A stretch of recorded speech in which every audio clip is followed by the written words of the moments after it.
सेनेचा विष्णु कसबे साहेब आगे बढ़ो, हम तुम्हारे साथ हैं। विष्णु कसबे साहेब आगे बढ़ो, हम तुम्हारे साथ हैं।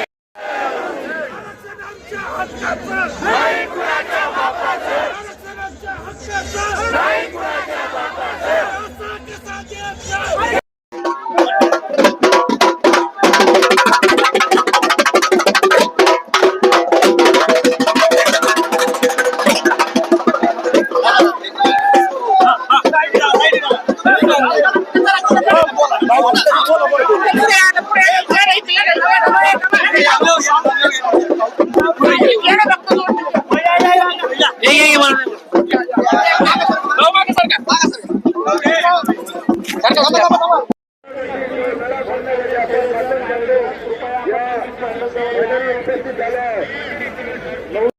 नागपूर पायी चालत तुम्ही आंदोलन करायला इथे आला काय सांगाल आणि काय मागण्या?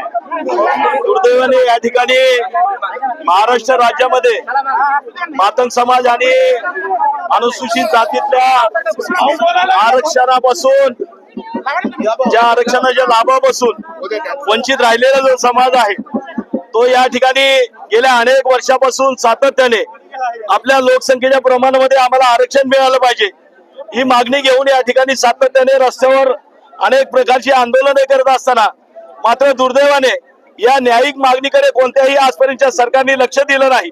सर्वोच्च न्यायालयाने शेवटी 1 ऑगस्ट 2024 ला हा ऐतिहासिक क्रांतिकारी निर्णय देऊन या निर्णयाची अंमलबजावणी करण्यास मान्यता दिली।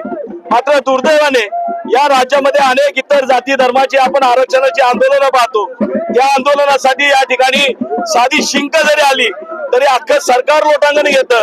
या ठिकाणी विरोधी पक्ष त्यांच्यासाठी पोपटासारखं बोलतं आणि इथले आरक्षणाच्या संदर्भात बोलणारे विद्वान देखील अगदी ट्यावट्याव या ठिकाणी बोलत असतात।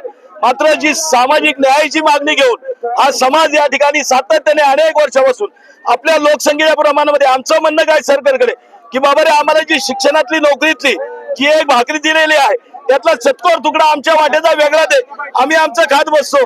या ठिकाणी न्यायिक मागणी मागत असताना मात्र दुर्दैवाने इथलं सरकार लक्ष देत नाही आणि दुर्दैवाने आज गेल्या 41 दिवसापासून रोजचे 40, 45, 50, 60 आणि 65 किलोमीटरचं रेकॉर्ड या ठिकाणी गृह खात्याकडे झालेलं आहे।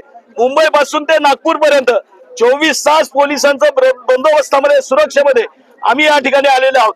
प्रत्येक क्षणाची, प्रत्येक वेळीची, प्रत्येक ठिकाणाची नोंद ही पोलीस प्रशासनाकडे झालेली आहे आणि या ठिकाणी जे रोजचं अंतर नोंदलं गेलेलं आहे ते 65 किलोमीटर हायएस्ट अंतर असताना देखील या ठिकाणी सरकारच्या वतीने किंवा विरोधकांच्या वतीने या प्रश्नावरती बोलायला इथली व्यवस्था, इथली जातीवादी व्यवस्था तयार नाही। हा आक्रोश घेऊन या ठिकाणी मातंग समाज आलेला आहे।